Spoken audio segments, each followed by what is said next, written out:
Que bom, muito bom estar reunido com os irmãos, mais uma vez, em torno da palavra. Eu gostaria de dar as boas-vindas àqueles irmãos que acompanham pela internet. E os irmãos poderiam abrir a Bíblia comigo em Colossenses, no capítulo 2. Nós vamos ler os versículos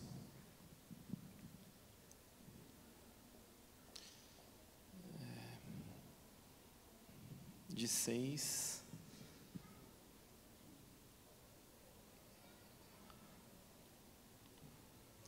vamos ler até o 15, mas nós só vamos concentrar a nossa mensagem até o número 10.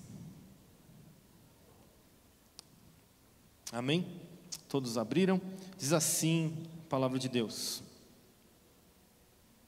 Portanto, assim como vocês receberam Cristo Jesus, o Senhor, continuem a viver nele, estando enraizados e edificados nele, e confirmados na fé, como foi ensinado a vocês, crescendo em ação de graças. Tenham cuidado para que ninguém venha enredá-los com a sua filosofia e vãs sutilezas, conforme a tradição dos homens, conforme os rudimentos do mundo, e não segundo Cristo. Porque nele habita corporalmente toda a plenitude da divindade. Também nele vocês receberam a plenitude. Ele é o cabeça de todo o principado e potestade. Nele também vocês foram circuncidados, não com uma circuncisão feita por mãos humanas, mas pela remoção do corpo da carne, que é a circuncisão de Cristo. Tendo sido sepultados juntamente com ele no batismo, no qual vocês também foram ressuscitados por meio da fé no poder de Deus, que o ressuscitou dentre os mortos. E quando vocês estavam mortos nos seus pecados e na incircuncisão da carne, Ele lhes deu vida juntamente com Cristo, perdoando todos os nossos pecados, cancelando o escrito de dívida que era contra nós e que constava de ordenanças, o qual nos era prejudicial, removeu-o inteiramente, cravando-o na cruz, e, despojando os principados e as potestades, publicamente os expôs ao desprezo, triunfando sobre eles na cruz. Oremos ao Senhor. Pai, obrigado por essa noite, obrigado pelos teus filhos que se reúnem aqui, pela sua igreja, Senhor, que se reúne aqui nesse domingo. Nós queremos dedicar o nosso coração à Tua palavra nesse instante, Senhor, pedir que nos guie, nos acompanhe, Senhor, que o Teu Espírito Santo venha sobre nós, nos trazendo clareza, Senhor, e nos impulsionando para mais perto do conhecimento do Senhor, Pai. Pai, em nome de Jesus, fala aos nossos corações segundo a Tua vontade, Senhor, conforme a Tua vontade. Usa-nos, Senhor, usa os nossos ouvidos, as nossas bocas, os nossos olhos, Senhor, para percebermos a Sua vontade, Senhor, a Tua palavra nesse lugar. Em nome de Jesus. Amém. Amém, meus irmãos. Eu gostaria de falar desse assunto, principalmente esse texto foi escolhido, porque nós celebramos no mês de outubro o mês da Reforma Protestante, né? 31 de outubro de 1517, comemorado o dia da Reforma Protestante, né? Quando Martim Lutero ele afixa na Catedral de Wittenberg 95 teses, né? 95 indagações sobre os desvios que haviam naquela igreja naquela época. Como consequência desse movimento dos reformadores, né, surgiram muitas vertentes, né, muitas teologias. Cada reformador em algum espaço, em alguma província ali, cidade, país, desenvolveu os seus pilares, mas unanimemente toda a reforma protestante concorda com os 5 pilares principais da reforma, que são conhecidos como solas, né? Como sabem aqui, a maioria dos irmãos sabem, né? E eles são, né, somente a Escritura, somente Cristo, somente por meio da graça, somente a fé, por meio da fé, e somente a Deus glória, né? Então as palavras estão em outro dialeto, mas traduzindo elas representam a ideia desses 5 pilares, né? Todos eles são muito importantes, todos eles carregam a sua beleza e a sua importância. Depois desses pilares foi surgindo, né, o lema da reforma protestante, um deles, né, foi que uma igreja reformada, ela está sempre em reforma, né, a igreja reformada sempre reformando, né. Esse foi o final, a conclusão de todo esse processo, que unanimemente por todos os reformadores é reconhecido isso. Nós só estamos aqui, meus irmãos, como igreja evangélica no Brasil, por conta dessas ações. Nós somos fruto dessa reforma. Nós precisamos considerar atentamente os princípios que foram estabelecidos ali. Mas nenhum desses princípios poderia ser vivenciado se nós não concentrássemos a nossa consciência, nosso pensamento em um deles, que na minha opinião é o mais importante, o que para todos eles apontam, e sem o qual nenhum deles poderia ser feito, poderia ser proclamado, que é somente Cristo. Jesus, meus irmãos, o Cristo de Deus, o Messias, ele é o Logos de Deus. Segundo o apóstolo João, como ele inicia o seu livro, e o Verbo se fez carne e habitou entre nós, e vimos a sua glória como a glória do unigênito do Pai. Quando ele diz o Verbo se fez carne, ele se refere ao Cristo de Deus, a Jesus, ao Logos de Deus. Ele usa esse verbo. Esse verbo pode significar muitas coisas, mas uma delas é a palavra ativa de Deus, a criativa de Deus. E nenhuma escritura poderia ser composta se a palavra ativa de Deus não estivesse ali. Se Deus não tivesse lançado essa palavra sobre os fundamentos do universo e criado todas as coisas, por meio de Cristo isso aconteceu. Nós não poderíamos ter fé, porque a nossa fé ela só é ativa porque é em Cristo, é por meio da ressurreição, é por meio da sua obra, em que Ele enviou o Espírito Santo, é que nós podemos ser salvos. Nós não podemos pensar em apenas a graça de Deus se ela não for a graça de Jesus, aquele que conquistou na cruz do Calvário toda a nossa salvação, morreu por nós e ao terceiro dia ressuscitou, e segundo as suas próprias palavras, eu vou preparar-vos lugar e em breve voltarei para buscá-los. Isso não seria possível. A graça ela só existe porque ela é a graça de Cristo Jesus. A palavra só existe porque Cristo é a palavra de Deus, Ele é o Logos de Deus. A fé só existe porque Ele se esvaziou da sua glória, como disse em Filipenses, e deixou toda a sua glória e desceu ao céu, foi feito como homem humilhado, e morreu a morte de cruz para nos salvar. E a glória só poderia ser dada a Deus por meio de tudo que Deus realizou em Cristo, para que essa glória voltasse para Ele. Portanto, se nós pudéssemos parar esses 2 domingos aqui para refletirmos sobre a importância do evento Cristo, de Jesus, o Cristo, o Messias de Deus, é por isso que nós estamos aqui, e a minha motivação toda é imergir nesses 2 domingos, nesse ambiente somente em Cristo. Por que somente em Cristo? Porque é tão importante nós entendermos que é somente em Jesus, somente em Cristo. Jesus e Cristo tem uma diferença, né, nas Escrituras. É importante a gente fazer essa pontuação. Principalmente nos escritos do apóstolo Paulo, você vai ver muito o apóstolo Paulo citando em Cristo.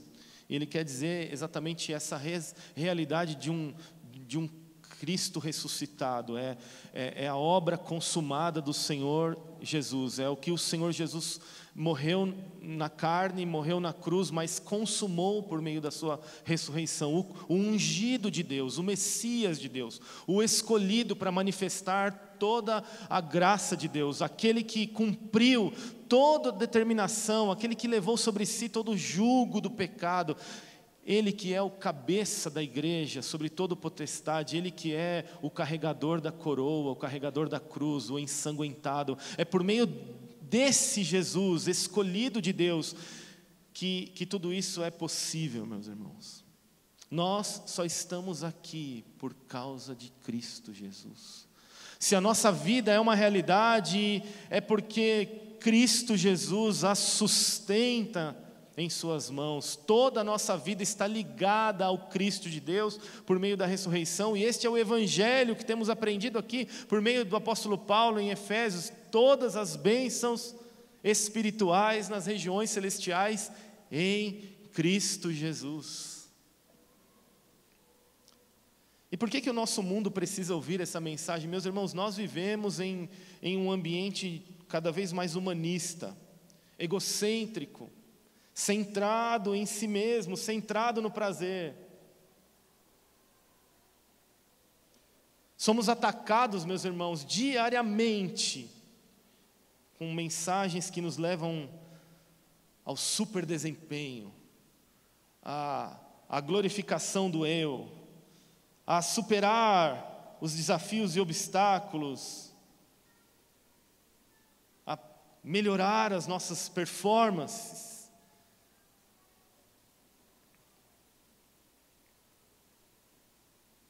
A sermos melhores. Somos bombardeados, meus irmãos, com uma filosofia que aprende a valorizar o relativo. O relativismo é algo muito presente nas nossas conversas, ou seja, tudo é relativo, e até quando nós afirmamos isso, meus irmãos, isso não é verdade. Porque se tudo é relativo, nós não podemos afirmar que tudo é relativo.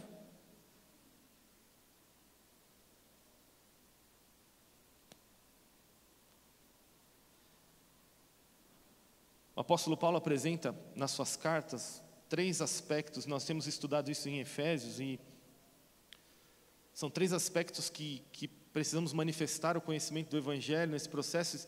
3 desses são muito presentes na nossa sociedade ainda. Uma deles é a sexualidade, o sexo e todo esse processo, toda essa mensagem de performance e desempenho está em torno disso.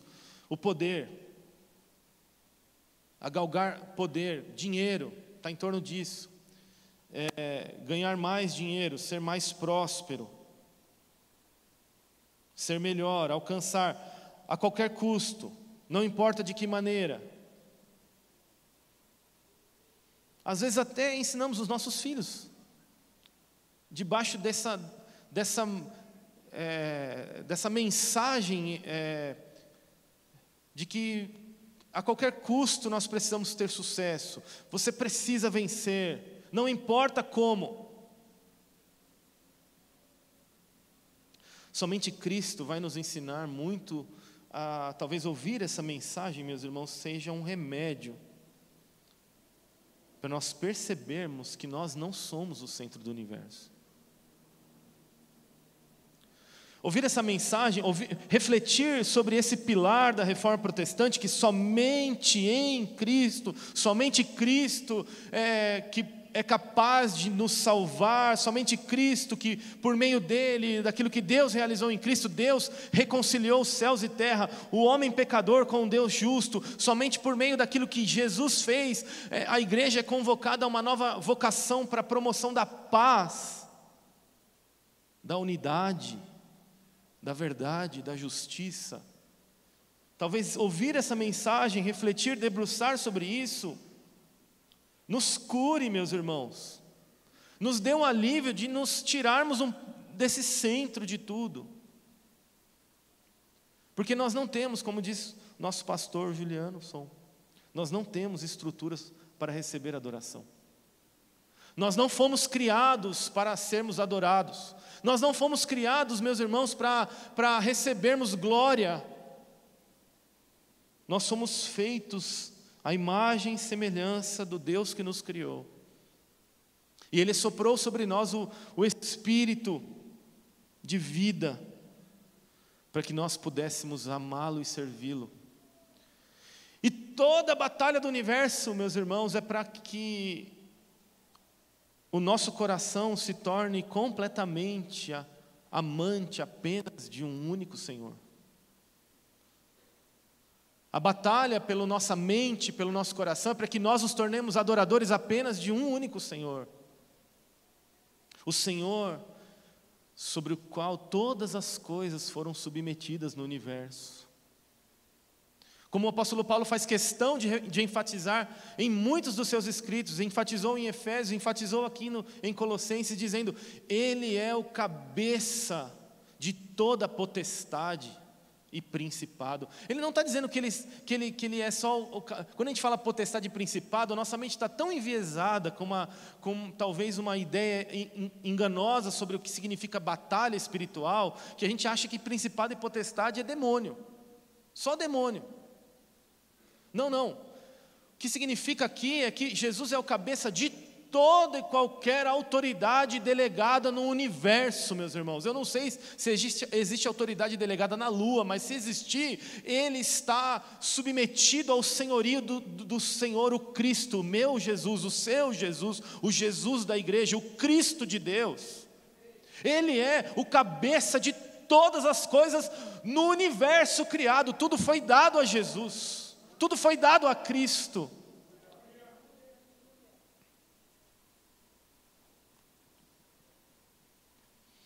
Talvez olhando para somente Cristo,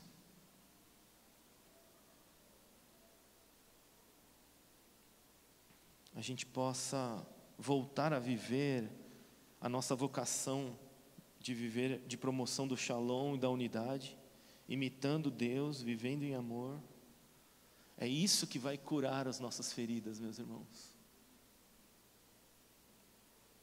É isso que vai curar o que o caos do pecado promoveu em nossos corações. É isso que vai resolver as nossas guerras. Aceitar que tudo isso só pode ser promovido em Cristo nos dá um alívio, meus irmãos. Entender que a nossa vida, minha vida e a sua vida está segura nas mãos do Cristo de Deus. Isso precisa promover consolo nos nossos corações. E a escolha do texto em Colossenses, eu podia ter usado muitos textos aqui, que inclusive os reformadores não usam Colossenses para falar sobre esse assunto, tá? Quero deixar claro aqui que eu não tenho essa vaidade. Mas a escolha de Colossenses tem dois motivos aqui. Primeiro, a resposta por uma situação que estava acontecendo na igreja de Colossos, em que esses ensinamentos são importantes.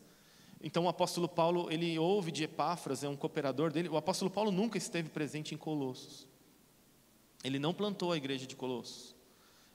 E foi um outro cooperador chamado Epáfras. Ele tem esse contato, e Epáfras então comunica para ele o que estava acontecendo ali.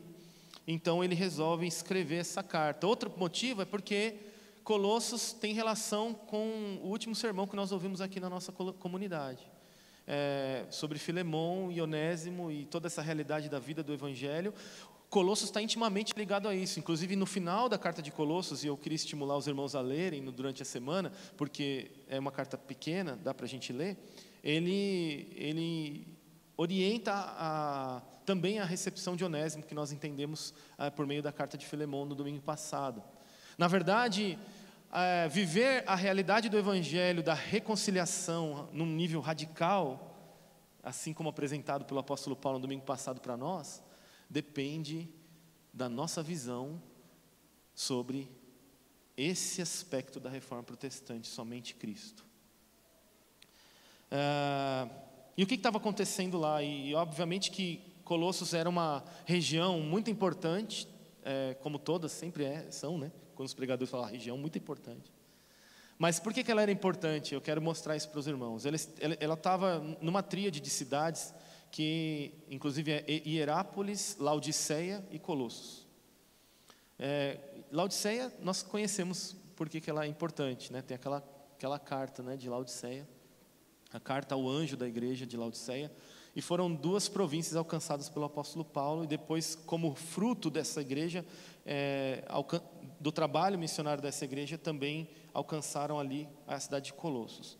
Como todas as cidades greco-romanas daquela época, elas eram muito afetadas pela cultura helenista, obviamente, mas havia uma heresia, ou vamos dizer assim, um grupo de ensinamentos, ou que eles são conhecidos como os gnósticos, né, o gnosticismo. Naquela época tinha umas vertentes muito diferentes, como a gente sabe que tem muitos tipos de gnosticismo, mas lá havia uma mistura de evangelho do cristianismo com gnosticismo, com elementos da cultura judaica. Então a igreja começou a bagunçar a cabeça dela, porque ela começou a viver de com várias opiniões e de várias formas ali, e isso começou a afetar o comportamento dela. Mas mais do que isso, meus irmãos, quando você lê Colossos e você depois lê Efésios, que foram cartas escritas assim, muito próximas umas da outra, né, coisas de 1 ano, 2 anos entre uma e outra, você percebe o apóstolo Paulo fundamentando uma ideia para poder de fato dizer o que as pessoas vão ter que fazer, como ele fez em Efésios, né? Que a gente aprendeu aqui durante alguns domingos, né? A gente aprendeu sobre os indicativos do Evangelho e depois sobre os imperativos do Evangelho. Em Colossos não é assim bem divididinho assim como é em Efésios, mas a gente pode perceber que o apóstolo Paulo começa a construir um entendimento no sentido de que se eles não tivessem a compreensão de quem era o Cristo do Evangelho, eles não seriam capazes de entender que eles precisavam viver a realidade desse Cristo do Evangelho. E qual que era a ideia, e qual que era o principal, talvez, e aí a minha opinião em relação a essa análise do contexto, é que talvez a principal problema da igreja de Colossos, com essa mistura de falsos ensinamentos, era o dualismo. O que é o dualismo? O dualismo é quando você separa 2 realidades, né? Então você diz, é o santo e o profano, é o que é a terra e o céu. Então você tem 2 visões para cada uma dessas realidades, né? Isso terrivelmente destruiu o pensamento da igreja, como nós vemos aprendendo em Efésios, e que na verdade em Cristo, por meio de Cristo, Deus fez reconciliar as coisas. Ele uniu os céus e terra por meio de Cristo. O ministério que temos é o ministério da reconciliação. Então há uma unidade nesse processo, não há um dualismo. Como se eu pudesse viver, aí eu vou ser bem prático aqui para nós, como se eu pudesse viver uma vida dentro da igreja, e a vida dentro da igreja é uma realidade, e a vida fora da igreja é outra realidade. Como se houvessem 2 realidades em que eu pudesse viver. Ou seja, isso foi promovendo na igreja cristã aquela reação de eu vivo na igreja, todo mundo me conhece, eu sou bem quisto, tal, mas chego em casa, eu trato mal a minha esposa, eu maltrato os meus filhos, eu não vivo a realidade do Evangelho de uma forma integrada à minha vida completamente. Mas a gente só vem aqui, meus irmãos, aos domingos, nos fortalecermos para a vida que nós vamos ter no culto da segunda-feira, da terça-feira, da quarta-feira. A nossa vida é um culto ao Cristo de Deus. Nós vivemos nessa realidade, há uma integralidade, uma divisão, entendeu? Esse era um dos problemas. E o principal deles, e obviamente que não tem muito a ver, assim, exatamente como as coisas acontecem no mundo, mas o gnosticismo pregava o seguinte: ele pregava que o corpo era tipo um casulo para emanações da luz, e essa luz, ela vem através do conhecimento adquirido de mestres espirituais.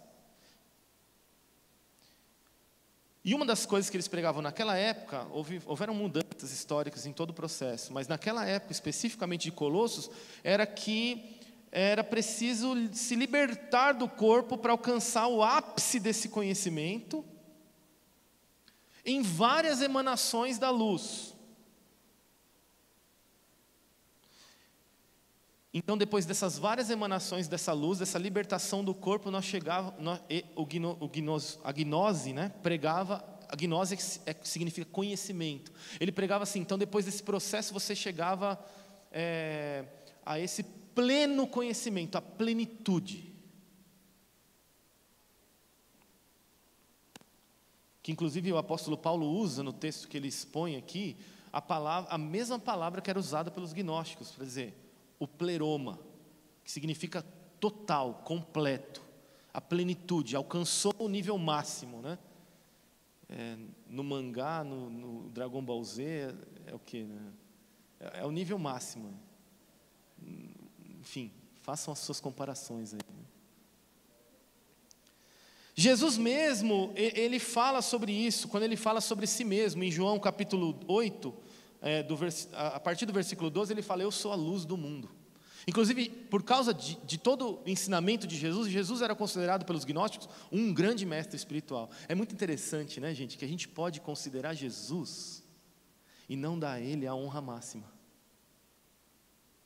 Esse era o ponto do apóstolo Paulo aqui. E a pergunta é possível considerar Cristo e não dar a ele a honra máxima? Sim, é possível. E a segunda pergunta que me faz aqui a reflexão é que como nós nos relacionamos com esse Cristo? Ele é apenas um mestre espiritual em que seguimos os seus ensinamentos para alcance da plenitude que nós queremos? Então o apóstolo Paulo está dizendo que Cristo, por isso somente Cristo, é muito mais do que isso. No versículo 58, na verdade, do capítulo 8 de João, ele fala, eu sou, que ele está falando sobre Abraão. Então aqueles homens se reúnem para apedrejar Jesus. Ele está dizendo, eu sou Deus. Ele se apresenta como o grande eu sou. Ele usa o mesmo verbo que era usado para a revelação do caráter de Deus, eu sou. A mesma frase que Deus disse a Moisés, quando Moisés questiona Deus diante... E essa música é muito linda, né, gente? Eu me quebro, eu quebro meu coração nessa música, porque tem muito a ver com o chamado ministerial, né? Porque a sarça pegando fogo, né, e ouvir a voz de Deus no meio dessa sarça, e Moisés tirando as sandálias dos pés, é o chamado de Moisés, né, gente? Para pastorear o povo, para liderar o povo à terra prometida, né? Então isso mexe muito no meu coração, faz me lembrar muitas coisas importantes, né? Mas nesse processo, Moisés questiona Deus, dizendo, mas eu vou dizer quem é você diante do faraó? Então Deus diz, eu sou o que sou.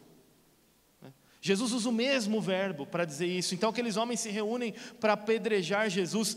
É possível sim, para nós, considerar Jesus o Cristo de Deus e não lhe dar a honra máxima, sim.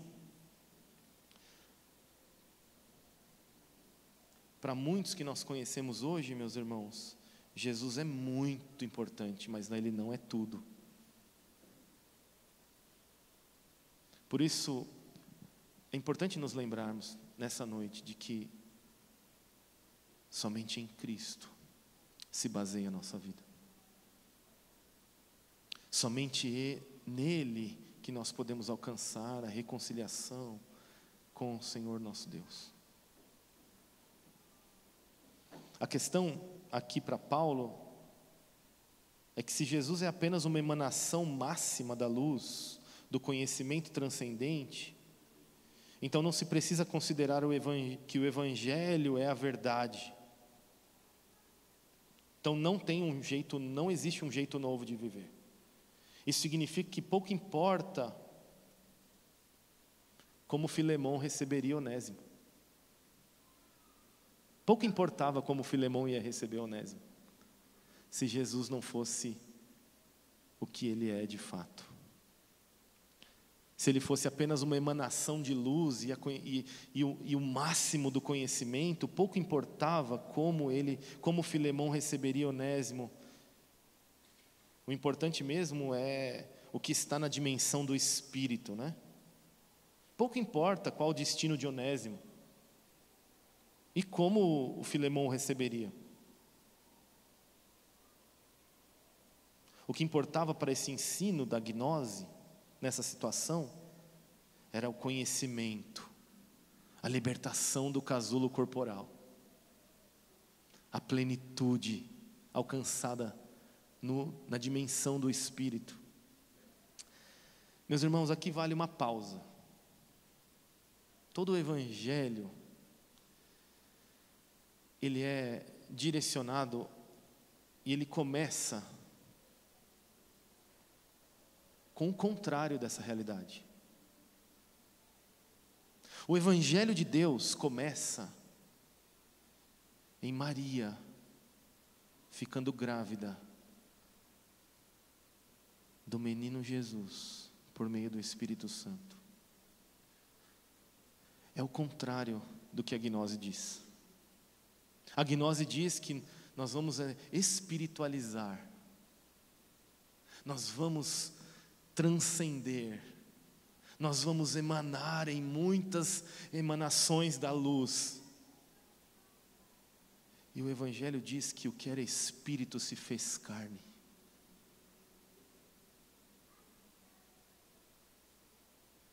É o contrário, literalmente, disso. E de muito tempo, meus irmãos, que nós temos estudado Efésios, desde o início do ano, eu tenho pensado e refletido sobre essa questão e me perguntado, Daniel, o que é ser espiritual?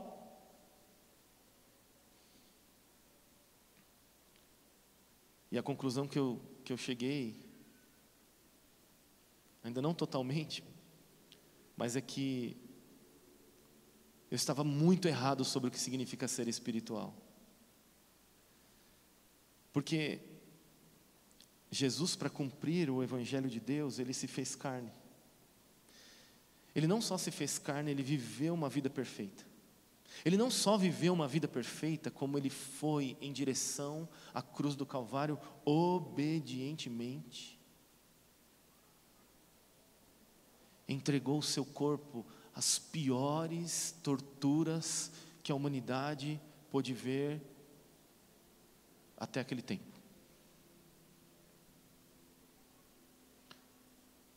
Passou a pior vergonha que um ser humano podia passar naquele tempo. E tudo isso ele fez na carne, no seu corpo. Portanto, a pausa aqui para a nossa reflexão, meus irmãos, é que a ideia de espiritual como algo transcendente se parece mais com o gnosticismo do que com o Evangelho de Deus. Porque o chamado de Deus à igreja, que olha para este pilar da reforma protestante somente em Cristo, ele termina na cruz do Calvário, meus irmãos. Perdão, no corpo de Jesus na cruz do Calvário, mas ele termina na ressurreição de Jesus. E no chamado que nós temos como igreja a encarnar as dores deste mundo, para que o nome de Jesus e o seu evangelho se torne conhecido de todas as pessoas que não creem. Porque o que é a pregação e a proclamação do evangelho, se não a renúncia de muitas e muitas coisas para você poder fazer o nome de Jesus conhecido? O que é viver o evangelho se não renunciar à nossa ideia carnal, pecaminosa? O evangelho é oposto a uma transcendência barata, meus irmãos. O evangelho nos convida a encarnarmos o amor na vida das pessoas. Ele nos convida a sermos a resposta pelas orações que fazemos. Ele nos convida a morrer para as nossas próprias identidades e opiniões, para viver algo que beneficie o outro. Ele nos convida a tomar a sua cruz e seguir após Ele no caminho da morte, porque no Evangelho o morrer é vida.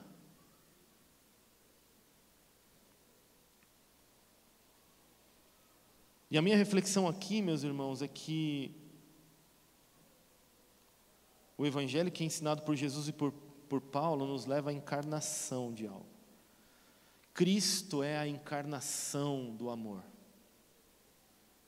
Cristo é a encarnação de toda a plenitude de Deus. Pessoas morreram porque disseram isso. O que dizer do liberalismo, então? Que nós vivemos em muitos lugares, em muitos ambientes das nossas conversas. O que dizer do liberalismo que diz que não,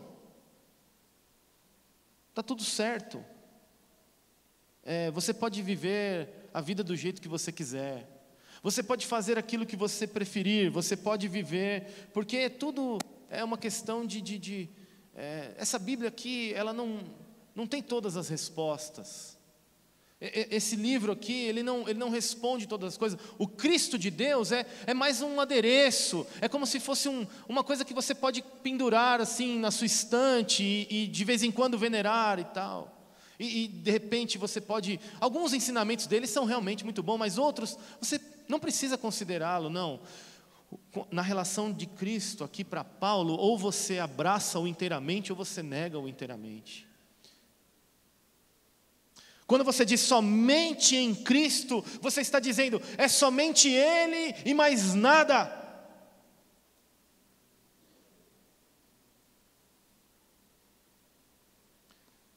Um teólogo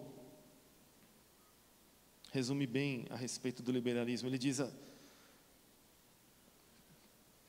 o liberalismo é como proclamar e adorar um Deus sem ira, que trouxe homens sem pecado para um reino sem julgamento, por meio de ministrações de um Cristo sem cruz.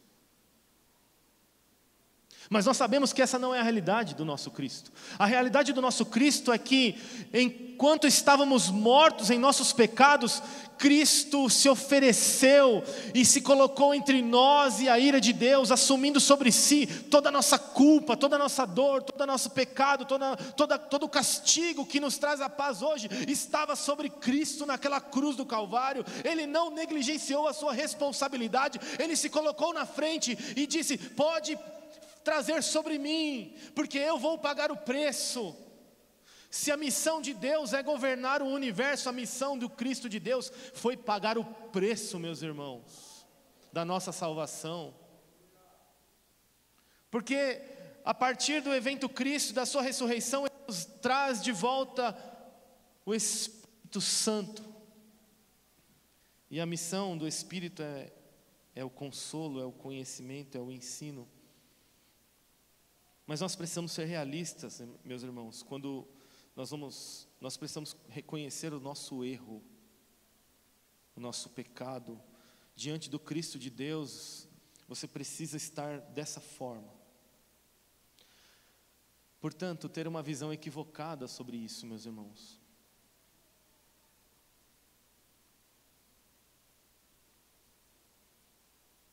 nos traz sérias consequências sobre como vivemos o Evangelho.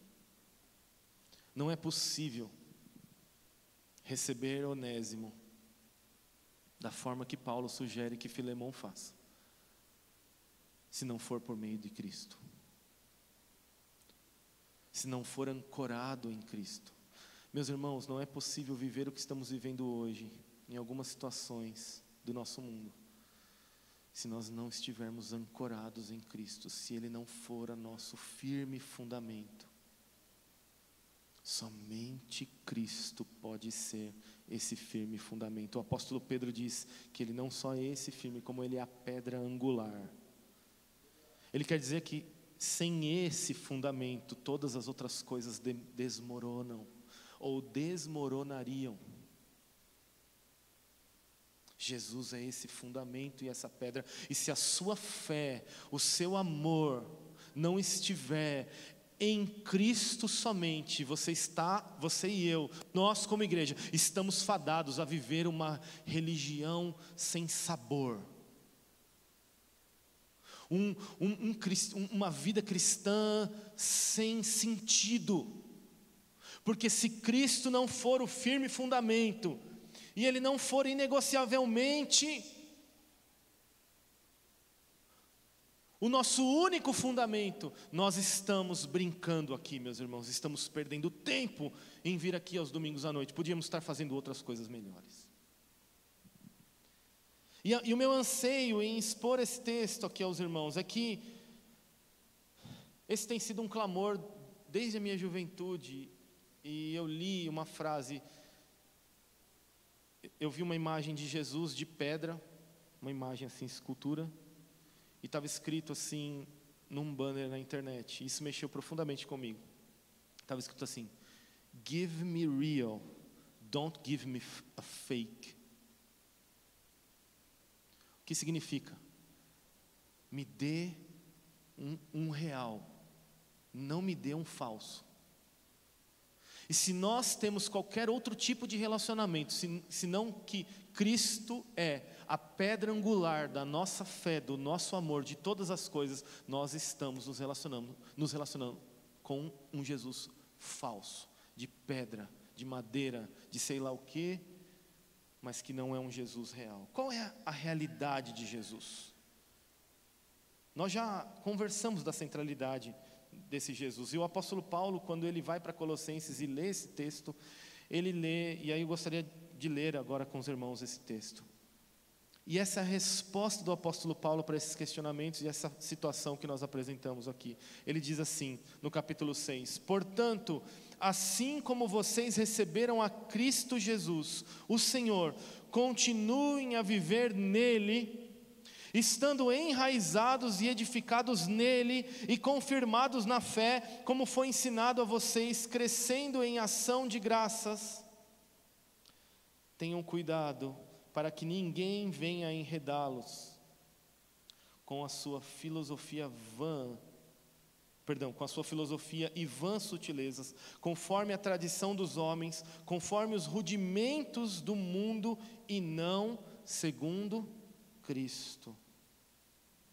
E fiz questão de ler novamente, meus irmãos, porque o versículo 9 é o centro desse ensinamento aqui de Paulo. Ele diz assim: "Porque nele", preste bem atenção nisso, nele, em Cristo, habita corporalmente.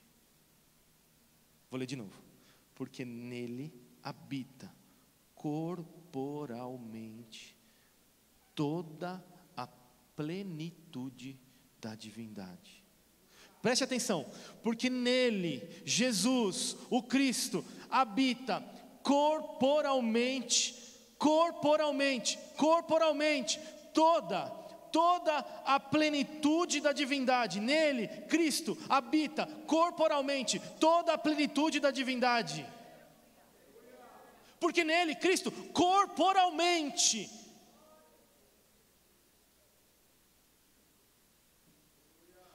não é espiritualmente, não é transcendentemente, não é imanente, não é imanência, transcendência, não é nada decisência, não, é corporalmente, no passado, no presente e permanecerá para sempre.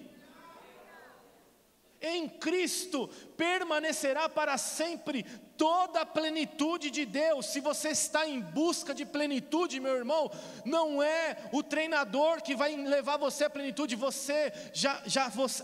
A nós como igreja já nos foi dada a plenitude. Veja o versículo 10, também nele vocês quem? Igreja, vocês colossenses, vocês Livres Church que se reconhecem em Cristo Jesus, receberam a plenitude. Vocês receberam a plenitude, vocês receberam a plenitude, vocês receberam a plenitude.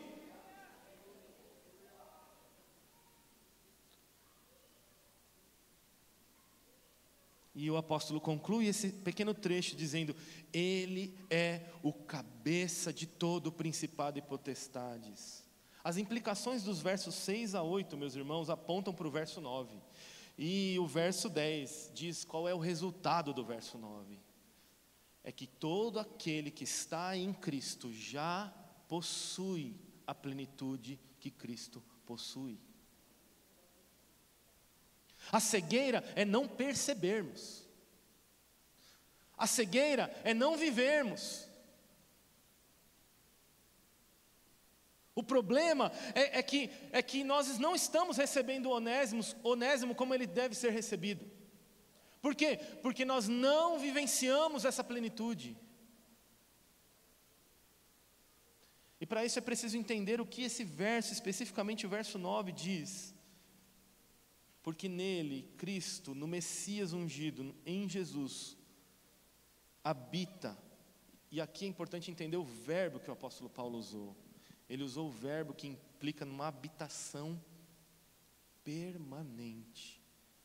Haviam dois verbos que no grego eram usados para habitação. Um indicava permanência e o outro indicava, assim, temporalidade. Uma habitação temporária.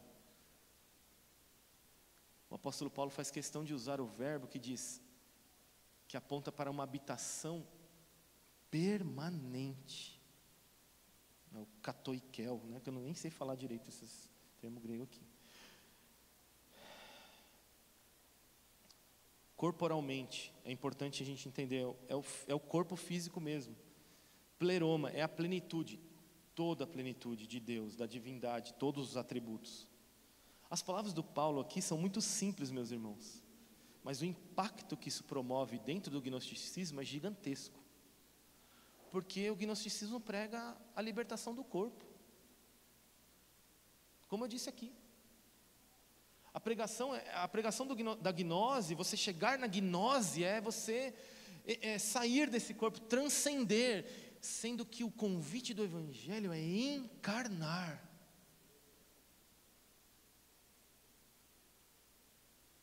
Talvez esse seja o pior erro de fluxo da igreja. É quando se diante de um problema transcende ao invés de encarnar, entende? Joga a responsabilidade para os astros, né? Para o além, para o universo, ao invés de assumir responsabilidades. Cristo encarnou. E Ele é a luz. Que loucura, gente. O Evangelho é loucura para aqueles que não creem, meus irmãos, porque é muito louco, porque é completamente oposto àquilo que estava sendo ensinado. Jesus é Deus encarnado.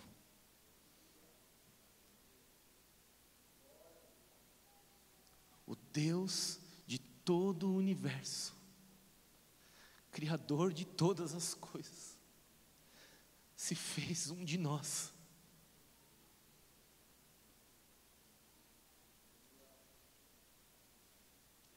Se isso não é amor, meus irmãos, eu não sei o que significa amor. Desmistificando toda a ideia de transcendência da luz e de que o corpo era algo a ser superado, foi no corpo que Ele carregou e carrega toda a plenitude de Deus. Em sua experiência histórica, enquanto consumava o pagamento do preço, Ele carregou a divindade e toda a essência de Deus em seu corpo. O toque de Jesus era o toque de Deus. Ouvir as palavras de Jesus era ouvir as palavras de Deus. Sentar à mesa com Jesus era sentar à mesa com Deus. Somente Cristo. Portanto, não está em nós ou no conhecimento que alcançamos a plenitude. A plenitude já está em Jesus. E se estamos somente em Jesus, já temos a plenitude, meus irmãos. O que é difícil é enxergar essa plenitude quando eu tenho boletos para pagar e eu não tenho dinheiro. Essa é a dificuldade. Mas eu já disse aqui que a vida não é sobre pagar boletos. A vida é sobre conhecer o Cristo de Deus e viver ao lado dele até os confins dos tempos. Outro destaque importante nesse texto aqui, essa plenitude que nós buscamos e que os gnósticos estavam buscando, ela estava permanentemente habitando em Jesus, está habitando em Jesus nesse exato momento do tempo e da história. Jesus não foi Deus e agora não é mais. Ele não teve a plenitude e agora não tem mais.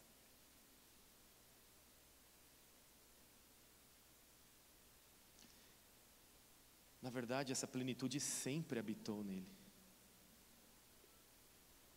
Porque ele era antes de todas as coisas. E o Verbo estava com Deus. E o Verbo era Deus. Eu posso dizer isso hoje. E o Verbo é Deus. Não é uma ocupação temporária, como se aquela glória de Deus habitasse o tabernáculo e de repente não havia mais glória ali, meus irmãos. Era estar na presença de Jesus, significa estar presente com tudo que Deus é, permanentemente.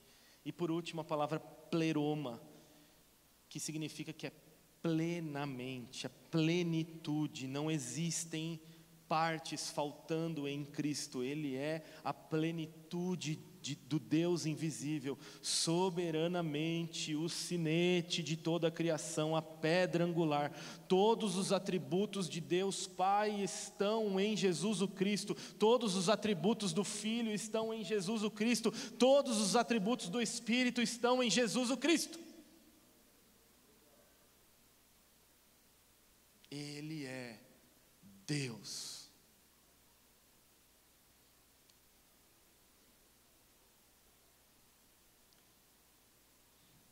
Se Ele é Deus, se Ele é o Cristo, e se nele habita toda a plenitude, e Ele é o cabeça de todo e qualquer governo que existiu e que existirá até que Ele venha, e essa plenitude foi recebida pela igreja, nós não estamos em busca da plenitude, nós já temos, e ela está em Cristo na vida da igreja, mas nós só podemos ver isso, meus irmãos, do jeito que nós estamos recebendo Onésimo.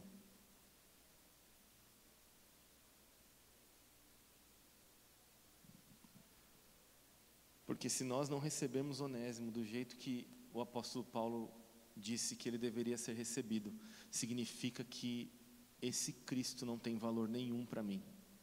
Porque eu só sei que você é de Cristo se eu posso ver você vivendo segundo a vontade de Cristo. Portanto, importa sim, se é somente em Cristo que a sua vida está firmada. Porque se não for somente em Cristo, meus irmãos, então nós estamos fadados a ter muitas faltas. Porque em Cristo não falta absolutamente nada.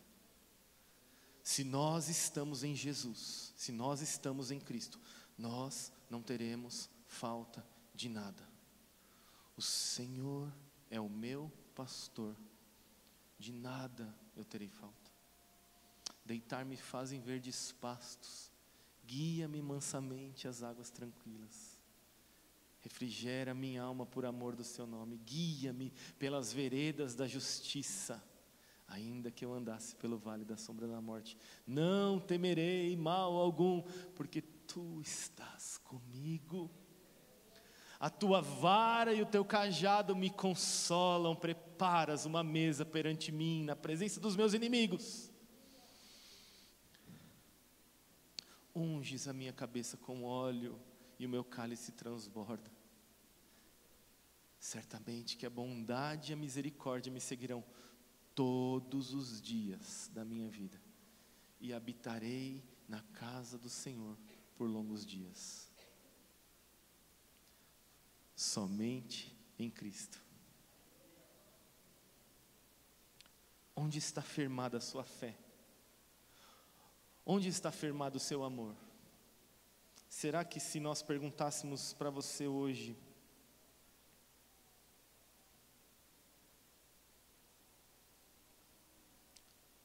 a resposta seria Jesus e mais nada?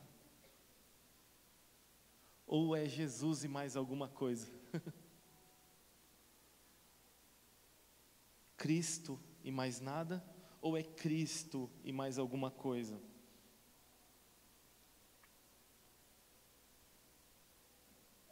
O apóstolo Paulo só pode dizer essas palavras, meus irmãos, porque ele disse algo no capítulo 1 que nós vamos ver na semana que vem.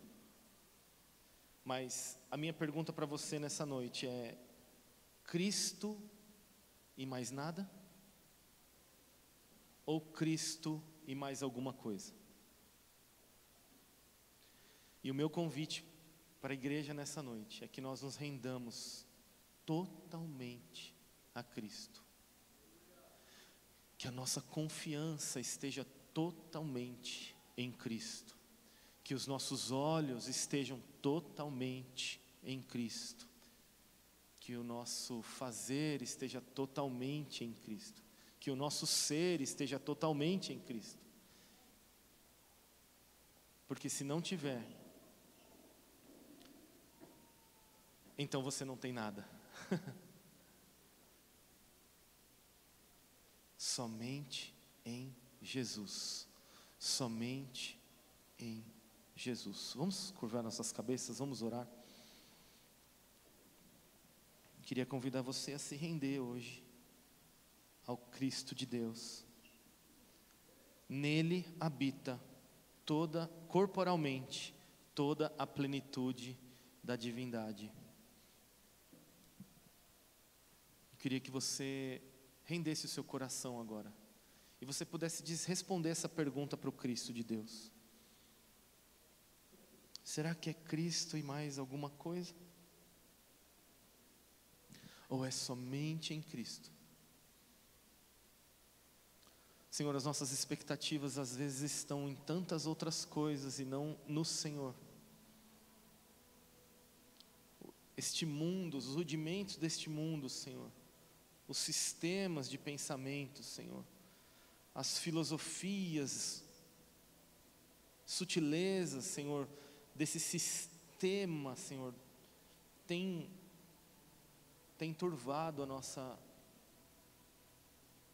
nossa percepção. Se estamos em busca de plenitude, então toda a nossa busca é por estar em Cristo. Porque toda a plenitude de Deus habita corporalmente em Cristo, na ressurreição do Cristo. Senhor, que em nome de Jesus os nossos olhos se abram nessa noite, para percebermos toda a Tua plenitude, Senhor. Que os nossos olhos se abram, Senhor, os nossos ouvidos se abram, Senhor, nesta noite, para percebermos, Senhor, que se estamos enraizados, se estamos vivendo em Cristo, se estamos edificados, se estamos confirmados, se o que foi ensinado por meio do Evangelho aos nossos corações, às nossas vidas, se estamos crescendo em ação de graça, Senhor, não podemos negociar tais princípios, Senhor. Não podemos negociar que é somente em Cristo que toda a plenitude, redundantemente afirmando, Senhor, toda a plenitude de Deus habita corporalmente. E o nosso Cristo não está morto. O nosso Cristo está vivo.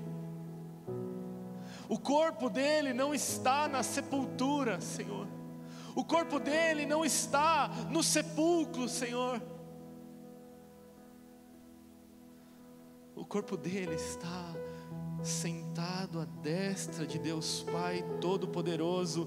E nesse instante nós podemos afirmar, junto aos anjos, Senhor, que és o Cristo, o Senhor de todo o universo, o mundo pelo qual o Senhor fez. Senhor, clama ao Cristo de Deus, nos livra de todo engano, Senhor, de achar que o Senhor é negociável em nossa fé, de achar que Cristo ocupa um lugar sutil em nossas relações.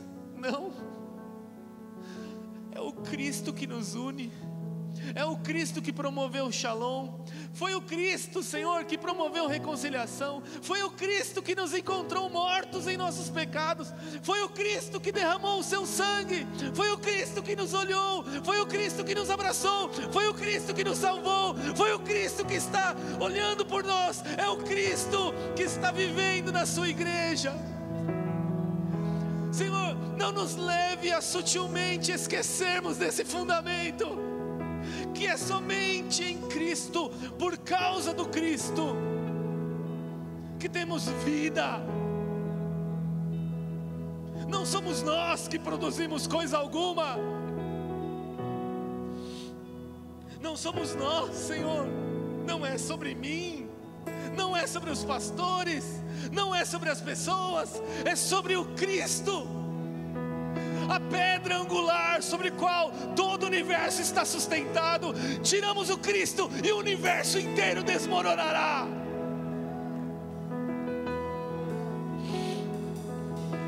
Portanto, Senhor, nós não temos nada o que fazer a não ser render os nossos corações a Ti, dizer: Senhor, estamos rendidos ao Cristo de Deus.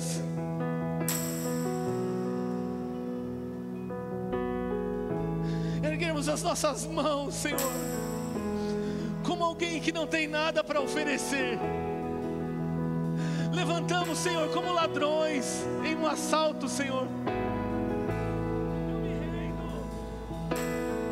Eu me rendo.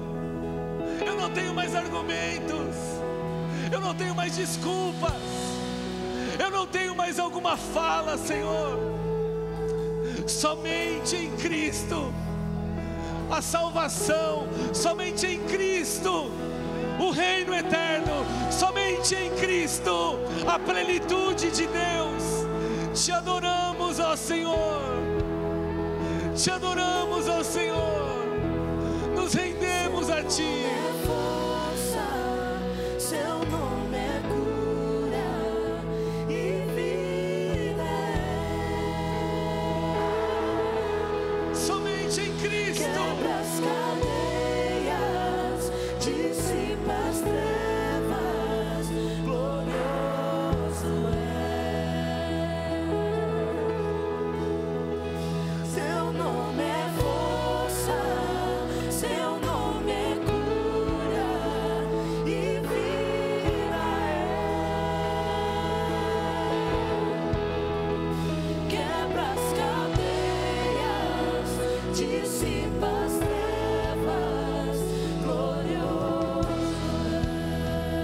Adore o Cristo de Deus.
Sobre inimigo, sobre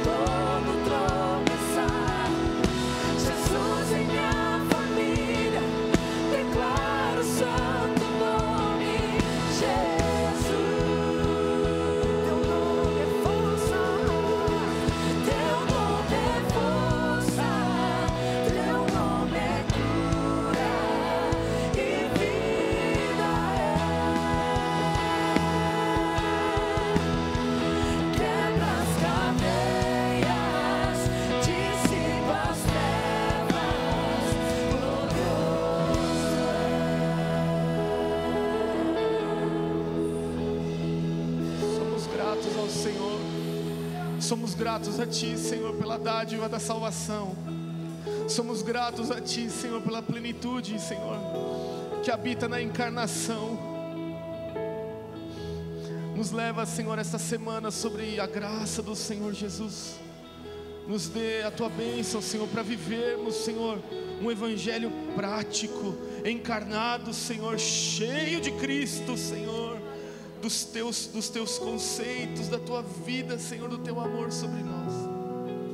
Cheios da Tua plenitude, enche o Teu povo, Senhor, reunido aqui, da Tua plenitude, Senhor. Faz-nos perceber Deus, o Cristo que habita em nós. Em nome de Jesus.